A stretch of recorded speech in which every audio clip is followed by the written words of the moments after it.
Hi, my name is Becca, and today I want to talk to you about my favorite fiction books that I've read in 2020.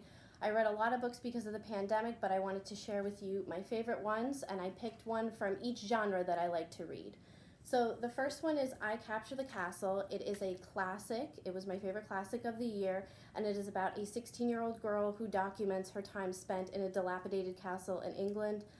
I loved the main character, Cassandra, and it was an amazing book. It's very wholesome, so if that's what you're looking for maybe 2021, I highly recommend it. For contemporary romance, I read In 5 Years. This book was actually published this year, and it is about a woman who wakes up 5 years later. She's in a relationship, and 5 years later when she wakes up, she's no longer in that relationship, and she doesn't understand what went wrong, so she's trying to put the pieces of the puzzle together. And I will admit I did cry at the end of this, so highly recommend if you want a tearjerker of a romance novel. The next book that I read is Life After Life by Kate Atkinson. This book, it is a literary fiction book. It's quite long. It is kind of about time travel. It's about a woman who wakes up.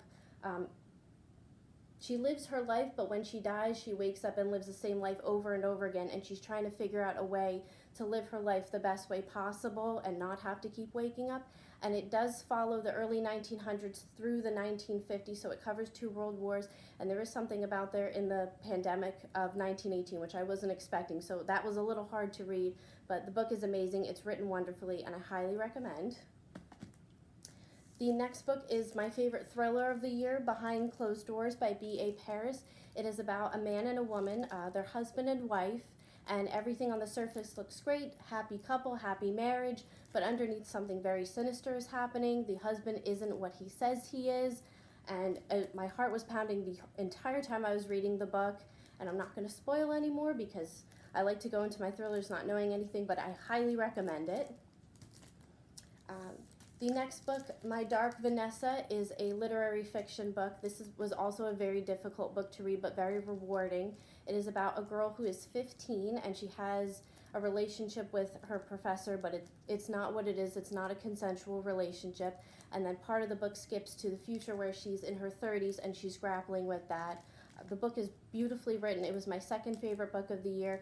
Very difficult to read, but highly rewarding, and I highly recommend it. And now, the last book that I read that is my favorite book of the year is The Dreamers by Karen Thompson Walker. She's my new favorite author. I'm so happy that I discovered her this year. This book follows a group of people who live in a town where a virus is spreading. And what happens is people fall asleep when they catch the virus and they don't wake up, and people don't know why. It's also very literary. The writing I thought was stunning, and I highly recommend it if you're looking for a literary science fiction kind of a book. All right, and that's all I have for this year. I hope to see you in 2021. Happy reading.